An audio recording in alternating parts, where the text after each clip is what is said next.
നമസ്കാരം സുഹൃത്തുക്കളെ. जुलाई को मैं सीपी गई थी अपने फ्रेंड्स के साथ. फिर वहाँ पे प्रोटेस्ट हो रहा था. मैंने वहाँ पे कोक पी. वहाँ पे ग्रुप्स बने हुए थे बहुत सारे. वो लोग बहुत चीज़ें बोल रहे थे, बहुत गालियाँ दे रहे थे प्रधानमंत्री जी को.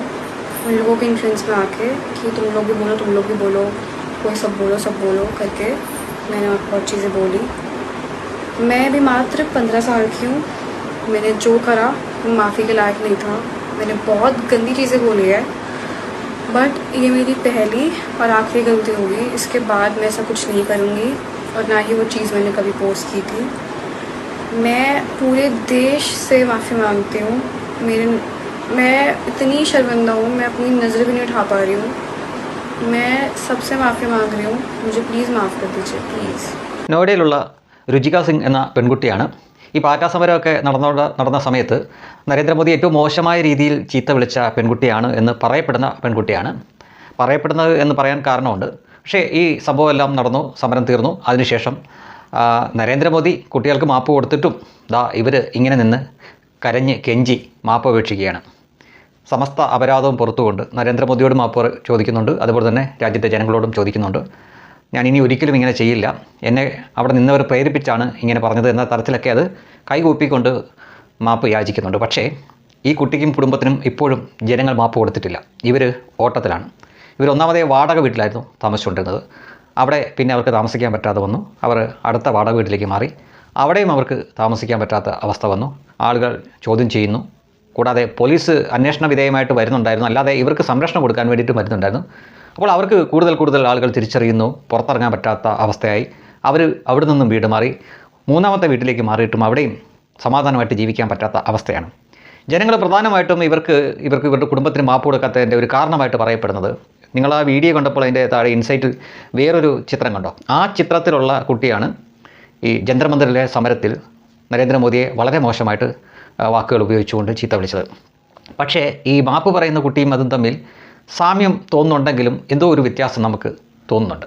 അപ്പോൾ ആളുകൾ പറയുന്നത് അന്ന് ചീത്ത വിളിച്ചത് ഏതാണ്ട് 25 വയസ്സോളം പ്രായമുള്ള ഒരു പെൺകുട്ടിയാണ്. അവൾ ഏതോ ഒരു ബ്യൂട്ടി പാർലറോ മറ്റോ ജോലിക്ക് നിൽക്കുന്നവളാണ്. അവളല്ല മാപ്പ് പറഞ്ഞത്. അതായത് സഹതാപം കിട്ടാൻ വേണ്ടിയിട്ട് അവിടെ സഹോദരിയെ കൊണ്ട്, അവൾക്ക് 15 വയസ്സൊക്കെ ഉള്ളതെന്ന് പറയിപ്പിച്ചിട്ടാണ്. ആ കുട്ടി ഈ വീഡിയോയിൽ തന്നെ പറയുന്നുണ്ട്, എനിക്ക് 15 വയസ്സേ ഉള്ളൂ, എന്നോട് ക്ഷമിക്കണം. ഈ 15 വയസ്സ് എന്നൊക്കെ പറയുമ്പോൾ ആളുകൾ ക്ഷമിക്കും എന്ന ധാരണയിലാണ് അവരങ്ങനെ പറയിപ്പിച്ചത്. കാരണം നരേന്ദ്രമോദി ഇതിനകം തന്നെ പറഞ്ഞു കഴിഞ്ഞല്ലോ, കുട്ടികളാണ്, അവരെങ്ങനെയാണ് ഇത്രയും മോശം വാക്കുകൾ ഉപയോഗിച്ചെന്ന് അറിയില്ല, എങ്കിലും ഞാൻ കുട്ടികളോട് ക്ഷമിക്കുന്നു, നമുക്കും ക്ഷമിക്കാം, അവരെ ചേർത്ത് പിടിക്കാം എന്നൊക്കെ അദ്ദേഹം പറയാനുള്ള കാരണം തന്നെ ഇതൊക്കെ തന്നെയാണ്. പക്ഷേ എന്നിട്ടും ഈ 15 വയസ്സേ ഉള്ളൂ എന്നൊക്കെ പറഞ്ഞ് ഈ രുചിക സിംഗ് എന്ന് പറഞ്ഞ ഈ കുട്ടി വന്ന് ഇങ്ങനെ പറഞ്ഞിട്ടും ജനങ്ങളത് വിശ്വസിച്ചിട്ടില്ല.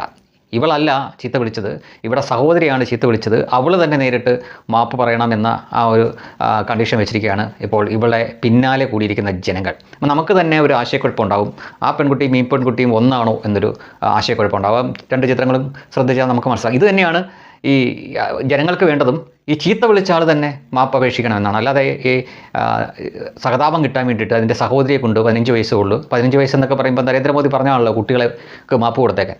അത് വിചാരിച്ച് മാപ്പ് കൊടുക്കുമെന്ന ധാരണയിലായിരിക്കും ഒരുപക്ഷെ ചെയ്തത്. ഇനി രണ്ടുപേരും ഒന്നാണോ എന്ന് അറിയില്ല. എങ്കിലും എന്തായാലും അവർക്ക് പുറത്തിറങ്ങി നടക്കാൻ പറ്റത്തില്ല. 3 വാടക വീടുകൾ മാറിയിട്ടും അവർക്ക് നിവൃത്തിയില്ല. ഇപ്പോൾ പോലീസിൻ്റെ ഭാഗത്തുനിന്നോ മറ്റു ഭാഗത്തുനിന്നോ അന്വേഷണം ഒന്നുമില്ല. ഇവർക്ക് ജീവൻ ആപത്തൊന്നും വരാതിരിക്കാൻ വേണ്ടിയിട്ടാണ് പോലീസ് ഇവരെവിടെ പോയാലും ഇവരുടെ ഒരു നിരീക്ഷണത്തിൽ അവർ വെച്ചിരിക്കുന്നത്. പക്ഷേ ഇവരെവിടെ പോയാലും ആളുകൾ, അതായത് ഇവർക്കൊട്ടും പരിചയമില്ലാത്ത ആളുകൾ പോലും ഇവരെ രൂക്ഷമായി നോക്കുകയും അവരോട് ഓരോന്ന് ചോദിക്കുകയൊക്കെ ചെയ്യുന്നു. അങ്ങനെ വല്ലാത്ത ഭയപ്പാടിലാണ് അവർ. ഈ കുട്ടിക്കും അച്ഛനില്ല, അച്ഛൻ മരിച്ചുപോയതാണ്, അമ്മ മാത്രമാണുള്ളത്, പിന്നെ ഒരു സഹോദരി ഉണ്ടെന്ന് പറയുന്നു.